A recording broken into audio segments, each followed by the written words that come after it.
प्रभाग क्रमांक 9चा सगळा विकास निधी हा शून्य केला, हे खोटं आहे. काही झालं तर चंद्रकांत दादा, काही झालं तर चंद्रकांत दादा. नवीन रस्ते, नवीन ड्रेनेज लाईन्स, नवीन STPs ह्याच्यासाठी भरपूर मोठं बजेट आहे की तुम्ही दादा दादा दादा दादा दादा दादा करणं आता बंद करा.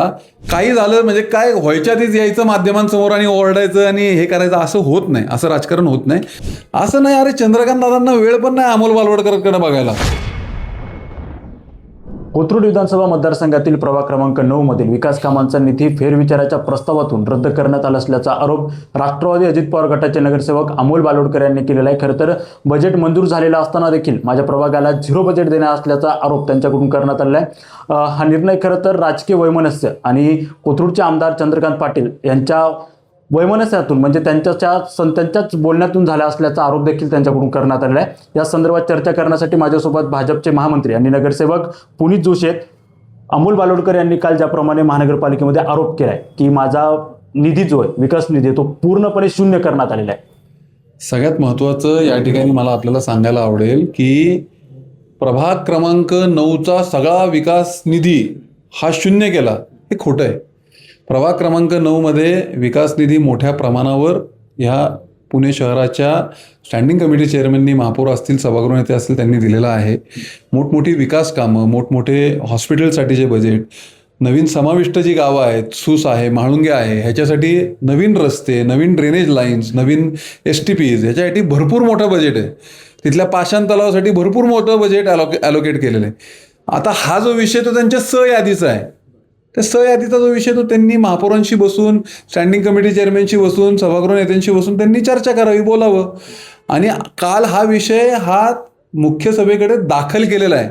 त्याची कुठं मान्यता झाली किंवा त्याची कुठं इम्प्लिमेंटेशन झालं असं नाही. एखादा विषय स्थायी समिती चेअरमन असतील, सभागृह असतील, त्यांनी एखादा विषय दाखल करून घेतला, त्याच्यावर चर्चा आहे. तर काल उगीच त्यांनी पराचा कावळा करायचा प्रयत्न केला. आणि मी जसं मागे आपल्या माध्यमात सांगितलं की काही झालं तर चंद्रकांत दादा, काही झालं तर चंद्रकांत दादा. असं नाही, अरे चंद्रकांत दादांना वेळ पण नाही अमोल बालवडकरकडे बघायला. माझे मित्र आहेत अमोल बालवडकर, मी परत आपल्या माध्यमातून सांगतो, माझे मित्र आहेत अमोल बालवडकर. माझ्या मित्राला मी या तुमच्या माध्यमातून विनंती करतो की तुम्ही दादा दादा दादा दादा दादा दादा करणं आता बंद करा. ज्या लोकांनी, ज्या 1 लाख लोकांच्या इतक्या मोठ्या मतदारसंघातनं, प्रभागातनं तुम्ही निवडून येता, त्या प्रभागातल्या लोकांची आता कामं करण्याची वेळ आहे. विधानसभेचं इलेक्शन, तुम्ही विधानसभेला इच्छुक असाल तर तुम्ही 2029च्या 6 महिन्यापूर्वी परत दादा दादा चालू करा. पण हे पुढचे 3.5 वर्ष, 4 वर्ष तुम्ही काय केलं पाहिजे, तर तुम्ही तुमच्या ज्या लोकांनी तुम्हाला निवडून दिलं आहे त्या लोकांच्या विकासाची कामं करा. त्यांचा जो विषय आहे, त्यांचे जे प्रश्न आहेत ते सोडवा. तुमच्या भागातल्या मिसिंग लिंक्स डेव्हलप करायचे आहेत, त्या डेव्हलप करा. तुमच्या भागात होणारे ट्रॅफिक कंजेशन आहेत त्याचा विचार करा. तुमच्या भागात काल एका 11 वर्षाच्या मुलाचा मृत्यू झाला त्या ट्रॅफिक कंजेशनमुळे, रस्त्याच्या परिस्थितीमुळे, त्याच्यावर आपण बोलू. मला असं वाटतं की तुम्ही विकास कामं करा. ज्या लोकांनी तुम्हाला निवडून दिलंय त्या निवडून दिलेल्या मतदारांचा, त्या मतदारांच्या मताचा तुम्ही कुठेतरी आदर ठेवा, त्याच्यावर काम करा. राजकीय टीका जी करायची आहे ती टीका तुम्ही करता, ती जरा 2-3 वर्ष जाऊ द्यात. विधानसभेची निवडणूक आली की परत चालू करा. पण आता आपल्या भागात लक्ष द्या. 7 कोटी रुपयांचा जो निधी आहे त्यांना तो मंजूर झाला असल्याचं बोललं जातं, मात्र त्यांच्याकडून 14 कोटींच्या निधीची मागणी करण्यात येते. मला खरंच तुम्हाला मी सांगतो, मी नगरसेवक, मी जरी पक्ष संघटनेत गेली अनेक वर्ष काम करत असेल तरी मी पहिल्या टर्मला नगरसेवक आहे. मला माहीत नाही, ते स्टँडिंग कमिटीमध्ये ते सभासद आहेत. स्टँडिंग कमिटीमध्ये काय त्यांना निधी मिळाला आहे, किती एक्झॅक्ट मिळाला आहे त्याची माहिती मला खरंच नाही आहे.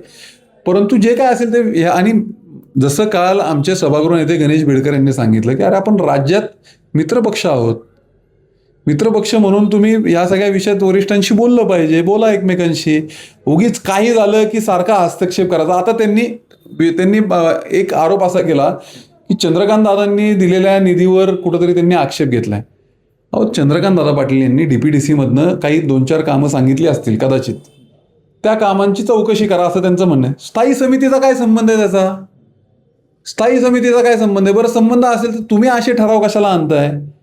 त्यांनी काल सांगितलं ना की मी 4 कामांची चौकशी करा. सगळ्या 4 नाही, मी म्हणतो आत्तापर्यंत 10 वर्षात दादांनी जी कामं केली ना त्याची चौकशी करा. विकास निधीचे पण करा. मी तर तुम्हाला या माध्यमातून सांगतो की अमोलजींना माझं निवेदन आहे, त्या 1898 गर्भवती महिलांची प्रस्तुती करणाऱ्यांची चौकशी तुम्ही करा.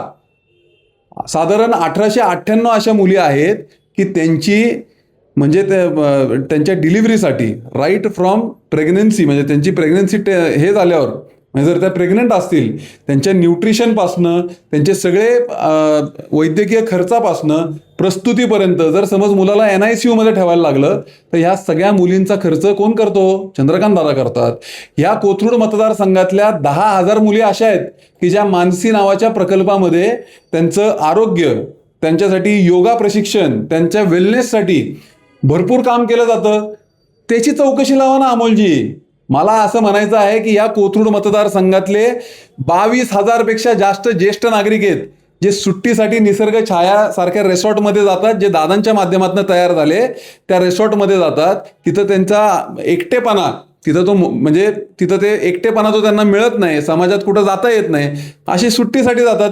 त्या 22,000 ज्येष्ठ नागरिकांचा तुम्ही ऑडिट रिपोर्ट करता का हो? या कोथरूड मतदारसंघातल्या आत्तापर्यंत जवळपास 22 ते 23,000 मुलींच्या शिक्षणाची फी दादांपासून प्रेरित झालेल्या 3 संस्था भरतात. त्या 23,000 मुलींचं तुम्ही जरा ऑडिट रिपोर्ट करता का शिक्षणाच्या फीचा? राजकारण आता पुरे झालं अमोल दादा. माझी तुम्हाला या माध्यमातून विनंती आहे, आपण आपल्या भागात निवडून आलेला आहात, त्या भागातल्या लोकांचा विचार करा. त्या भागातल्या लोकांचे जे प्रश्न आहेत ते सोडवण्यासाठी तुम्हाला महानगरपालिकेत पाठवलंय. तुम्ही प्रत्येक विषयातच नुसतं विरोध, आंदोलन, असं झालं तसं झालं, नेत्यांबद्दल बोलणं हे बंद करा. आपण ह्या महाराष्ट्रात भारतीय जनता पार्टी, शिवसेना, राष्ट्रवादी काँग्रेस पार्टी हे आपण युतीमध्ये आहोत, ह्याचं भान आपण विसरू नका. आपल्यामुळे ह्या महाराष्ट्रात झालेल्या या युतीवर कुठल्याही प्रकारची अडचण येणार नाही, त्यात मिठाचा खडा पडणार नाही, ह्याची काळजी प्रत्येक कार्यकर्त्याने घेतली पाहिजे, असं मला त्यांचं आव्हान आहे या माध्यमात. आतापर्यंत असेल किंवा काल असेल, आतापर्यंत त्यांनी अनेक वेळा राजकीय वैमनस्यातून माझ्यासोबत दुजाभाव केला जात असल्याचा आरोप केलेला आहे. त्यांच्याकडून काल देखील सांगण्यात आलं की चंद्रकांत पाटील यांनी याच प्रकरणामध्ये हस्तक्षेप करून माझा निधी कमी करण्याचा प्रयत्न केलाय. मी तुम्हाला एक सांगतो, मी नामदार चंद्रकांतदादा पाटील यांना गेले 15-16 वर्ष झाले ओळखतो. कधीही कुठल्याही अशा लहान गोष्टीमध्ये याचा निधी काढून घे, याचे विकास कामं करून घेऊ नको. आज चंद्रकांतदादा पालकमंत्री पुणे शहराचे होते, पुणे जिल्ह्याचे होते. तुम्ही जिल्ह्यातल्या प्रत्येक विरोधी पक्षाच्या नेत्यांना विचारा, मित्रपक्ष जाऊ दे, विरोधी पक्षातील नेत्यांना विचारा तुम्हाला DPDCचा फंड कसा मिळाला. तुम्ही विचारा, आज सांगली जिल्ह्यातले दादा पालकमंत्री आहेत, तिथल्या इतर पक्षातल्या नेत्यांना विचारा. कधीही विकास कामाच्या विषयात दादा दुजाभाव करत नाहीत. वेळ पडली तर स्वतःच्या खिशात हात घालतात, वेळ पडली तर लोक सहभागातनं पैसे उभे करतात, पण ते निधी कापणं बिपणं हे दादांचं काम नाही. माझं असं म्हणणं आहे, अमोलजी तुम्ही तुमचे जे विरोधी पक्ष नेते आहेत, गटनेते आहेत, निलेश भैया निकम, सभागृह नेते आहेत, स्टँडिंग कमिटी चेअरमन आहेत, महापौर आहेत, यांच्याशी चर्चा करा, मार्ग काढा. काय नेमकं तुमचं जे निधी कापला म्हणता तुम्ही, 7 कोटी, तुम्ही 7 म्हणता, ते 14 म्हणतात, जे काय असेल चर्चा करा, बोला. काही झालं म्हणजे काय व्हायच्या आधीच यायचं माध्यमांसमोर आणि ओरडायचं आणि हे करायचं, असं होत नाही, असं राजकारण होत नाही. हा मैत्रीचा सल्ला मी तुम्हाला या माध्यमातून देतो. नक्कीच आपण जर बघितलं तर राष्ट्रवादीचे नगरसेवक अमोल बालोडकर यांनी माझा निधी कापला असल्याचे कालपासून खरं तर बातम्या समोर येऊ लागलेल्या आहेत. मात्र आता भाजपचे नगरसेवक पुनीत जोशी यांनी मात्र त्यांना टोला लावलेला पाहायला मिळतोय. खरं तर कोणत्याही गोष्टीमध्ये राजकारण करणं आता बंद करा आणि नामदार चंद्रकांत पाटील यांच्या संदर्भातल्या ज्या मागील अनेक दिवसांपासून त्यांच्याकडून वारंवार चंद्रकांत पाटील यांच्याकडून माझा निधी कापण्यात आला असल्याचं सांगण्यात होतं. आता चंद्रकांत पाटलांचं नाव घेणं थांबून आपल्या प्रभागामध्ये काम वाढवा अशा प्रकारचा टोला पुनीत जोशी यांनी लगावलेला पाहायला मिळतोय. निरंजन शेरकर, पॉलिटिकल महाराष्ट्र, पुणे.